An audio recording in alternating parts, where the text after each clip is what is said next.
Guys, mas mura na, maganda pa. Ito po ang modern house, cladding house, na kung saan ito po ay trending at nauusong bahay ngayon.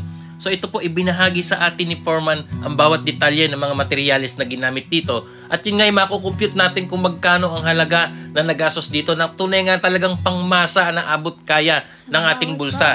Guys, sa ganitong kalaki na 50 square meters na meron 2 kwarto at modern design po. At ito po ay full finish na kung saan ito po ay naka floor tiles, double wall, kisame. Maayos kontrata po ito. Kaya ito po ang ating pagbabasihan ngayon kung ano nga ba ang maganda at kung saan tayo mas makakamura. Ang full hollow blocks na bahay or ang half cladding, half cement na bahay na kagaya nito. So ito po talakayin at pag-usapan na agad natin yan. So guys, ayon po sa details ni Foreman, ang sukat po ng bahay na ito ay 5 meters by 9.5 meters. In total of almost 50 square meters.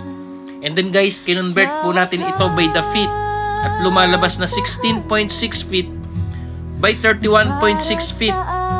Ito po ay mayroong 2 kwarto, maliwalas na kitchen and dining area at magandang sala. And then meron din po siyang isang CR. So yan guys, kung mapapansin nyo, napakaganda po nung setup. Modern style po ang bahay na ito at kung saan ito nga po ay gawa sa half cladding, half cement.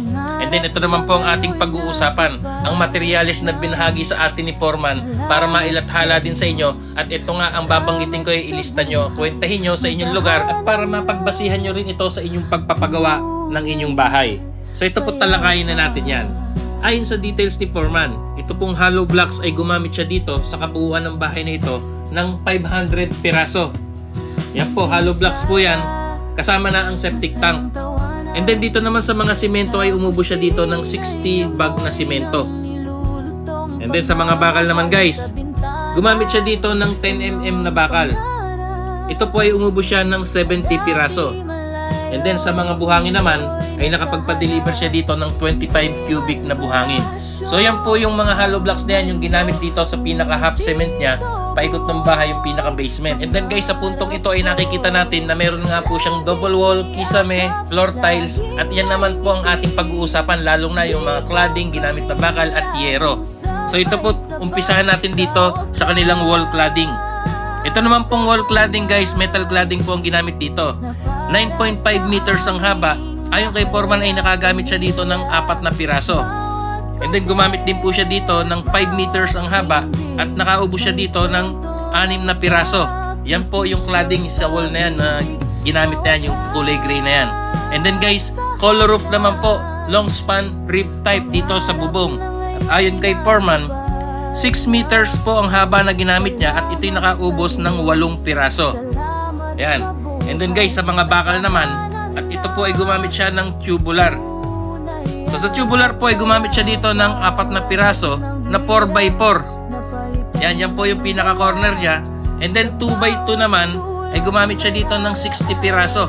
And then guys, about naman po sa mga C-par lines, yung ginamit pong pamakuha ng yero, ito po ay umubo siya dito ng 20 piraso. So yan guys. And then ito naman po ang ating pag-uusapan about po dito sa loob, sa ceiling, yung ginamit na double wall at kanilang floor tiles. So ayon po sa details ni Foreman, gumamit siya dito ng 60 by 60 na sukat na tiles at kabuuan ng buong bahay ay umubo siya dito ng 180 pirasong tiles na 60 by 60 ang sukat. And then sa kisame naman po ay gumamit siya dito ng PVC ceiling panel. And then guys, siyam na karton daw po ang kanyang nagamit dito na PVC ceiling panel at gumamit siya ng metal paring na 40 piraso yung ginamit po dito sa frame ng kanilang ceiling. And then about naman sa double wall ay ang ginamit niya dito ay GRC board. Kabuuan lahat ng double wall ay umubo siya dito ng 30 piraso. Yan po ang ginamit dito. And then guys, about naman sa electrical, ayon po kay Foreman, gumamit siya dito ng 3 karton na wires, pin lights 24 pieces at switch 7 piraso at outlet na 10 piraso. And then sa mga bintana naman po ay 5 bintana po ito at nagkakahalaga ng 14,000 pesos. And then mga panel doors 4 at ito po ay nagkakahalaga ng 12,000 pesos. So guys, ayun nga po, buo na po ang bahay at sa puntong ito nga ay makikita na natin yung full video house tour nito na ayon nga po kay Foreman ay talagang napakasarap po ng feeling ni owner na unti-unti na nakikita na nabubuo ang kanyang bahay. At ito nga, dati nga lang yung pinapangarap ni owner ito At eto, dahil sa kanilang pagsusumikap ay eto na nga, natutupad na. At eto guys, siyasatin at silipin natin ang full video house tour na to. At after nito ay malalaman nga natin kung magkano ang kabuuang kontrata or nagastos dito, labor and materials. Bawat pawis, luhat pagod, may pangarap na pilit tinatago. Sa ilalim ng buwan, taimtim ang dasalan, na sana'y may bahay kaming matatawag. Lumipas ang taon, di bumitaw, kahit gaano kahirap ang daan. Ngayon'y nandito na, puso'y lumigaya, may tahanan ng uwian. Sa wakas, tahanan na para sa aming mahal na pamilya. Bawat pader, bawat dingding, may kwento ng sakripisyo at pag-ibig. Sa wakas, tahanan, pangarap na ngayon'y natupad na. Salamat sa Diyos, salamat sa buhay, may tahanan na tunay at payapa.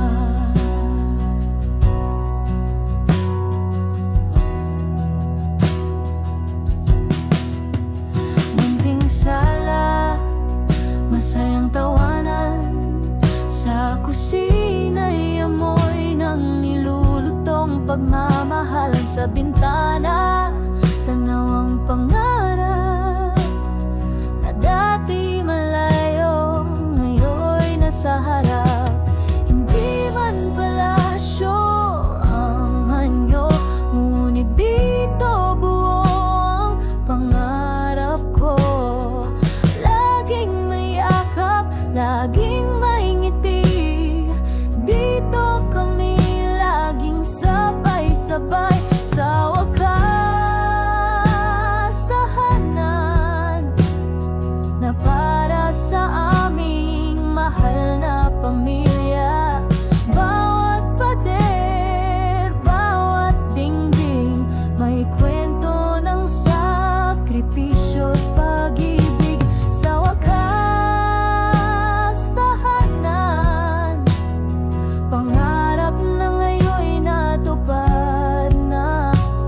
Salamat sa Diyos, salamat sa buhay, may tahanan na tunay at payapa.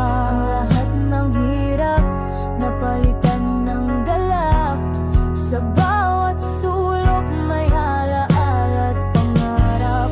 Hindi lang ito bahay, kundi buhay na binuo sa pag-ibig na tunay.